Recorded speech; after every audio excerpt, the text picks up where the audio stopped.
It is Monday, August 1st, 2022. This is another edition of Baseball Today. That is my man, Trevor Plouffe. I am Chris Rose. We are joined by producer Rob, intern Alden. I hope that Teddy had an amazing 7th birthday over the weekend. Looked really fun. We busted out all the suds for his friends to play in on like some sort of court or something. Yeah, we had a great time. We actually threw him a surprise party because he asked us months ago. He's like, "Can I have a surprise birthday party?" And I'm like, "Yeah, I guess, but you're not supposed to know that you have a surprise party." But I think he forgot about it yesterday. We told him, we're just going to take him to the community center and watch his mom play tennis. Oh, so he was like fun. Not happy about that. He's like, "Oh man." And he got down there. Everyone was there. So it was a great time, man. Very cool. Very excited. Good for him. Did you save me a piece of cake? No. We had leftovers, and then as I was cleaning up, there were some kids at the pool that came down. I said, "Hey guys, take this cake." Thanks, jerk. You don't need these. You don't need that sugar. That part is very, very true. I appreciate it. How about the Dodgers rookie yesterday? First show at bat. He ends up, a triple shy of the cycle? Yes. Yesterday? Oh, my gosh. And did you see the video of the split screen of him hitting the homer and then his fiance taking the video from the seats? It was incredible. The whole story is incredible. Like his family there, him performing like this. And then after the game, or I think it was before the game, they were showing like he had this cutoff shirt, the headband on, feeling very, very comfortable his first day in the show. And this is why the Dodgers are good, people. I mean, I don't know if this guy is going to be a star in the game. I honestly don't know a lot about him. I'm going to dig deep later today. But when you have guys come up and have performances like this is what the Dodgers do, man. Yeah. Well, so and good he's for a sneaky James hot Outman. boy too. Yeah. Hey, yeah, but whenever you're wearing a left guard's number like 77, you're not big time, at least at the onset. So who knows how long this is going to last, but good for him. Happy for him and a great, great moment. I love it when guys homer on their first show at bat, and that's why we give them a little love here today. But let's start with the biggest story out of the weekend, and it happened on Friday where Luis Castillo finally got dealt. Good old trading partners between Cincinnati and Seattle. He goes for 4 big-time prospects, at least 2 big-time prospects, and 2 guys who might pan out. We'll see. We'll see if any of them pan out. Anyway, the question here is this a bigger get by Seattle or a bigger whiff by contenders like the Yankees and Dodgers, who were rumored to be in on Castillo as well? I think it's a bigger get for Seattle. I'm very excited for this team. This year they are looking very good, and they have Luis Castillo now stepping in to essentially be their ace in the playoff run. So I think it's a big deal for this year, but I also think it's a really big deal for next year too. I mean, they set themselves up now for the rest of this year and next year to have a legitimate pitching staff, like a top tier starting rotation. And Chris, that I judge my teams, but preseason based on their starting pitching, sometimes a little bit of the bullpen. But that's what you really have to have in this game. It's like having a quarterback in the NFL. You have to have good starting pitching to perform in this league. And now the Mariners just locked up one of the best for this year and next. So I'm excited for them. We'll see where they land because they got to go through the Astros. They had a series against them this weekend. I think they'll like to have Luis Castillo going up against the Justin Verlander type, right? Like they need that. They need that to get over the hump. So I'll say it's a bigger get for them. He would have looked good in pinstripes. He would have looked good in Dodger blue, but he's going to look good up there in Seattle as well. Well, we know that when you have the longest playoff drought in North American professional team sports, which they do at 21 years, you better make some damn moves. So it made perfect sense. I'm excited for the good people of the Pacific Northwest. Coming into this weekend series against Houston, the Mariners had the best team ERA in the big leagues over the last 55 games. It was a smidge under 3. So they've been doing it on the mound. Yes. With all that being said, this isn't a move that makes them a World Series contender. It might break that drought. It might make them a wild card team, might make them the 5 or the 6 seed. I could certainly see that. And I think that for the people in Seattle, that is good enough. However, if the question is it a bigger whiff by other teams? That's where I fall. I mean, I think Luis Castillo So Luis Castillo can make the difference between the Mariners making the playoffs and missing the playoffs. I think Luis Castillo can also make the difference between a team winning the World Series and not. And to me, that's a bigger miss than it is gain for Seattle. Are you talking about the Yankees? You're talking about the Dodgers? Who are you talking about? I think them both over those, the hump to win the World Series. I think both of those teams need an arm, need an established arm at the upper part of the rotation. I think I would say the Yankees, honestly, more so than the Dodgers. I think the Dodgers are getting some guys back. They're going to be able to piece together enough pitching. I think they're going to be just fine. I don't know, man. I don't see it that way. Like the Mariners are now just going to sneak into the playoffs because they have Castillo. I think this puts them with the ability to match up, three legit starters against any other team's three legit starters. And that's all the difference in the playoffs. If their offense can get hot at that time, I mean, there's no telling what this team could do. Possible. I think it puts them up a little bit bigger tier than you're giving them, not just to make the playoffs, but I think this actually, in my opinion, this actually does make them able to get to a World Series. I'm not saying it's going to happen, but I say it gives them a chance to. You have to have top of the rotation like they do now have to get there. Yeah. How interesting how things have changed on this show. Dude, I mean, look, you got put up or shut up. They put up and I'm shutting up, right? Like that's just the bottom line here. What it does do, if nothing else, it allows them to give some innings flexibility to Logan Gilbert, whom I know they've wanted to kind of, I don't know if so much skip starts is the idea with him, but make sure that if they need him in September, which they're going to need, that he has time to rest a little bit. And also Kirby as well, who just came up and pitched this weekend against Houston. All right. Interesting video that trickled out over the weekend in our nation's capital as the Cardinals and Nationals had a series. Nats GM Mike Rizzo, Cardinals GM John Mozeliak breaking bread in the booth together. So is this just for show or just for Soto?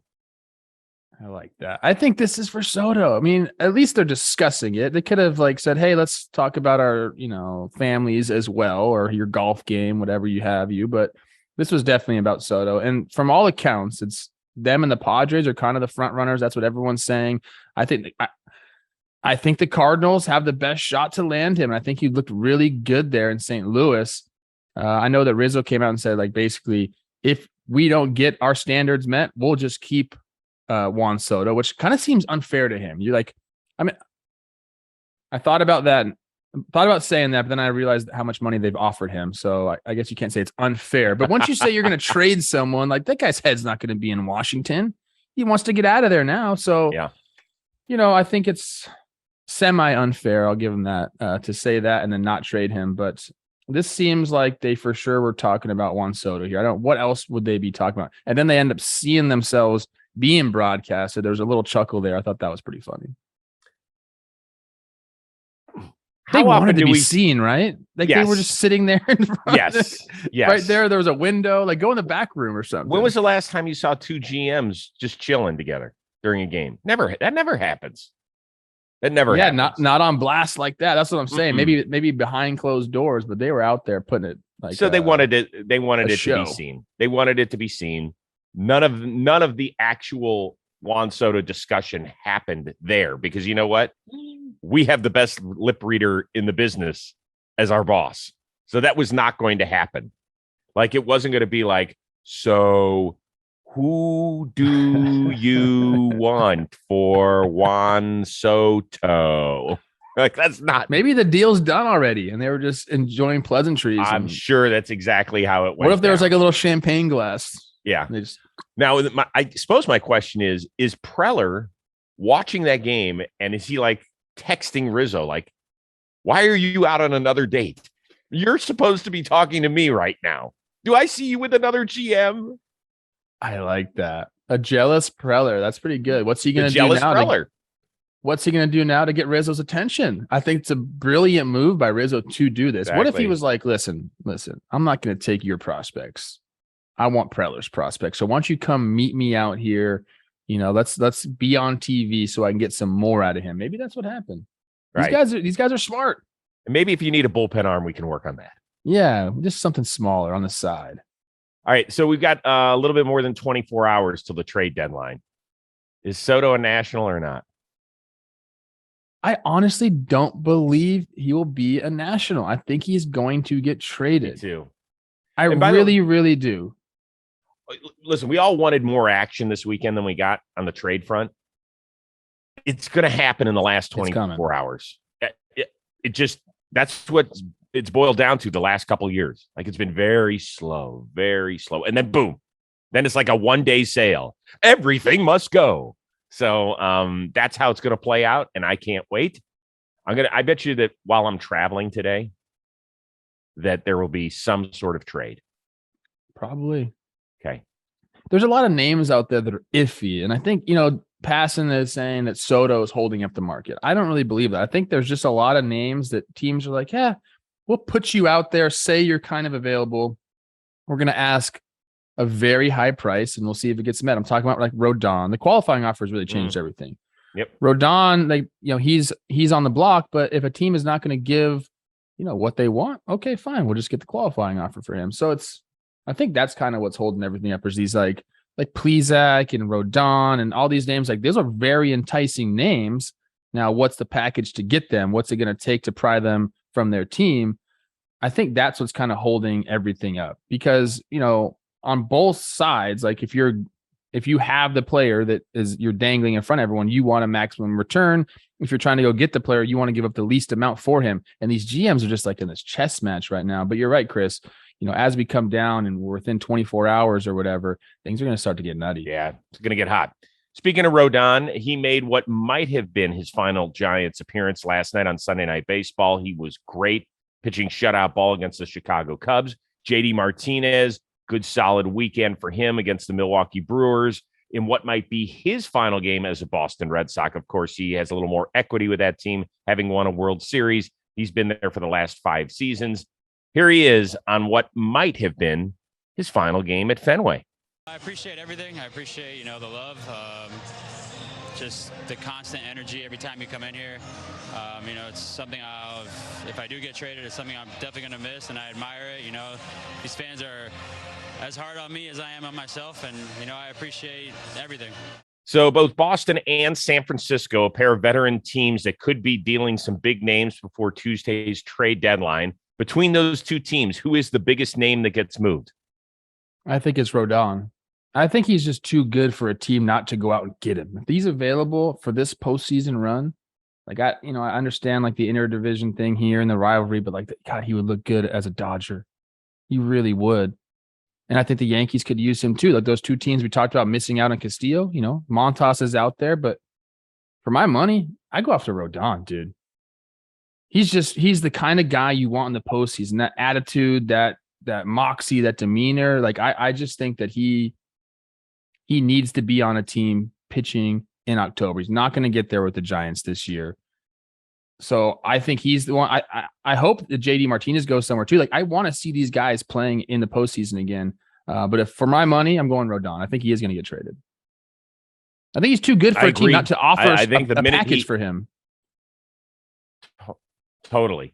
And things totally changed when he hit that innings mark and it became a player option on his deal because he's going to opt out.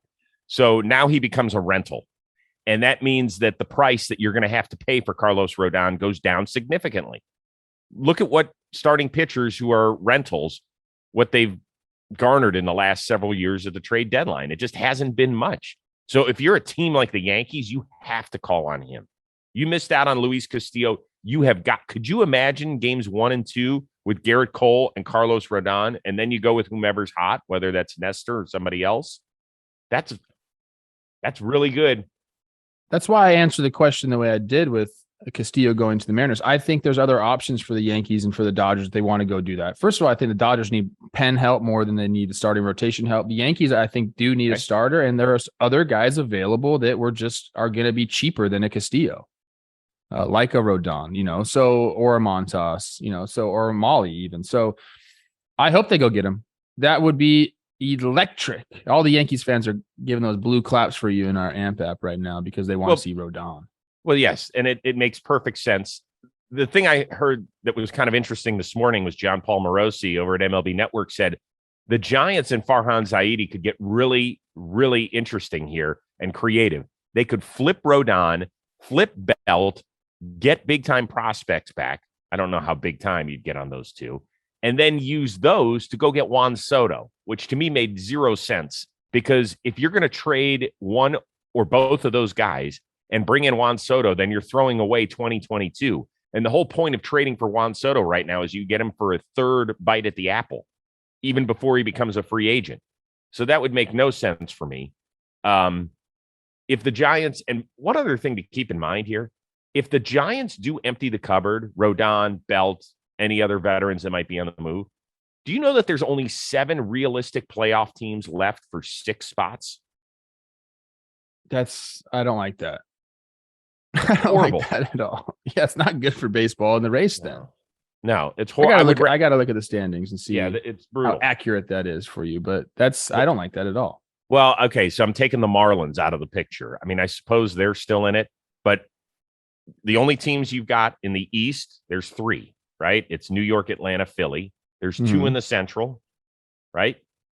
That's 5, and there would be 2 in the West. That's 7. Yep. Yeah, you're completely right. I'm looking at it right now. That's brutal. That's just something to keep in mind. You can take the Marlins out of there for sure. Right. So wow. So St. Louis right now is on the outside looking in. Yeah, but they're obviously very, very much in their divisional picture and the wild card. All right.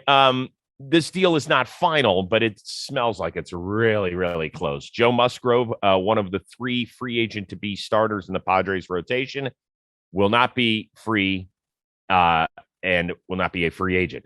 It sounds like a 5-year, $100 million extension for the hometown kid. Does this make sense? I think so. I think he's found a real comfortable home. Like you said, it is his hometown. So he's found just a really good organization that he can kind of go be himself. He's found a good routine out there, and he's just been lights out for them. 3.18 last year. He's pitching to a 2.65 this year.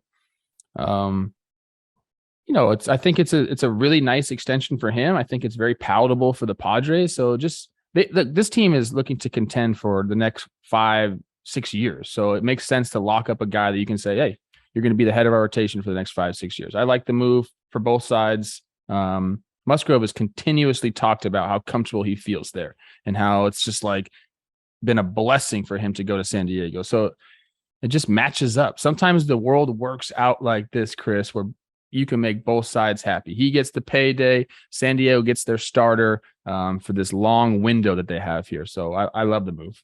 Hopefully it comes to fruition. Sounds like it is. Yeah, and good for him. I'm happy for him. He's a good dude. He's a good team guy. The Padres are paying this based on dependability. Now, did he have he's been an all-star this year. He has been great. But if you go back to 2019, when he really became like a full-time starter in Pittsburgh, he has been one of those guys that you can pencil in every 5 days.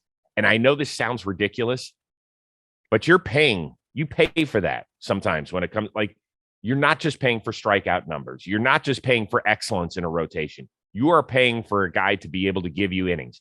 I get it. He's never thrown 200 innings, right? He was always – now this year he's on pace to throw over 190 for the first time in his career, but he threw 181 last year. I will take that every time. I'll take about 6 innings per start in the way that the game is played these days. He's not a massive strikeout pitcher. He's about a strikeout per inning in a time where strikeouts have never been more prevalent. So I understand that. There's some Padre fans who are like, how can we give a guy 9 figures when he's not elite? I think this is where the game is. Sometimes you need to plug it in with dependability. And I think as much as I like Joe Musgrove, they still need a guy that's like above him in order to contend with the Dodgers and contend for a World Series. Yeah, they're not paying him like if it's 5 years, 100. You're not paying him as an elite pitcher. That's like a top of the rotation, like a 2 type of guy, and that's kind of what he's been. Yes, and I think the benchmark. Well, he's actually been a little bit better than that. I want to take that back. He's been pretty damn good, Chris, over the last couple of years there. He's been excellent. I'm not saying that. What I'm saying is that when you need. Like, I think for so long, we always search and say, well, he's that team's ace. First of all, there are not 30 aces in baseball. Just No, because there there's aren't. 30 teams doesn't mean every team has an ace. It's just not accurate. And so Joe Musgrove is a guy who, if you gave him the ball in game 2 of a playoff series, like I would go Darvish 1 just because of his stuff and how it plays. And then I would go Joe Musgrove in game 2 and I wouldn't bat an eye. I'd feel great about it. Yeah, he keeps the ball in the yard, which is really good. I think the benchmark now, you're talking about like eating innings. I don't think the 200 inning pitch mark is the benchmark anymore. That's just pretty unattainable with the way like our teams use their starting pitchers. I think 30 starts. You get 30 starts out of your starters, that is what you want. Now, 6 innings a piece, 180, great. That's kind of what he's been doing over the last couple of years. Dependability is a big thing in the rotation because you see when teams have multiple starters injured, it is a scramble to figure out how to even just play the games. Not forget about winning the games, how to even play the games. Like your bullpen is going to get crushed. You might have to bring up some guys from AAA. Hopefully they're good. If not, like it could just snowball, and you can have a horrible month, 2 months because you're just out your pitchers. You need your starters to throw and start games. And that's what Joe Musgrove brings. Reliability, I think you hit it right on the head, man. That is exactly who he is. And he's got the Padres in wild card position right now. Speaking of the Padres, they were on Fox Saturday Baseball over the weekend. So they chatted it up with Mike Clevinger, one of the other starters in the Padres rotation. And this happened during Manny Machado's at bat. He's been huge for us, especially with having some guys out like this. Oh my gosh, Manny Machado to left field and gone. Well, God bless, yeah. Love that. Grade Clevinger's reaction. That's a 10 for me, man. I love when starters are in the game rooting for their guys. It sounded pretty good. Sounded like Chris Rose on a Friday night right there. Hey now. Too far? Yeah. That's the exact reaction you want. I think he maybe he embellished a little bit because he knew he was mic'd up. But dude, that Manny Machado swing will do that to you. It's so sweet. It is like someone's making love to you when you watch that thing. So I would have done the same thing. I'm with Mike on that one. Yeah, it was pretty good. Pretty good reaction. Yeah. I'm sure the Fox audio guys like, do we keep that? Do we beep it? What do we do? What do we do? Keep it. You keep it. Yeah, I would keep it and apologize later if you have to. Although I don't think you have to apologize for that sort of reaction. So that was good. It was fun. Speaking of fun, what do you have coming up on John Boy Media? We got to the Monday episode of Talking Baseball. It's players only, which means me and Jake are going to do it. James has some stuff going on. So we are going to go over all the stuff that happened over the weekend. And then tomorrow we're going to be like live for hours for the end of the trade deadline. So if you want to come check us out, hang with us, we're going to be there. Hopefully we'll get some massive news breaking live so you can see our reactions and stuff to it. A lot of stuff going on with Talking Baseball. What about you? Latest episode of the Rose Rotation with Adley Rutschman is out of the Baltimore Orioles. Kid's got it all. He's talent, looks, smarts, funny. Really good time with him.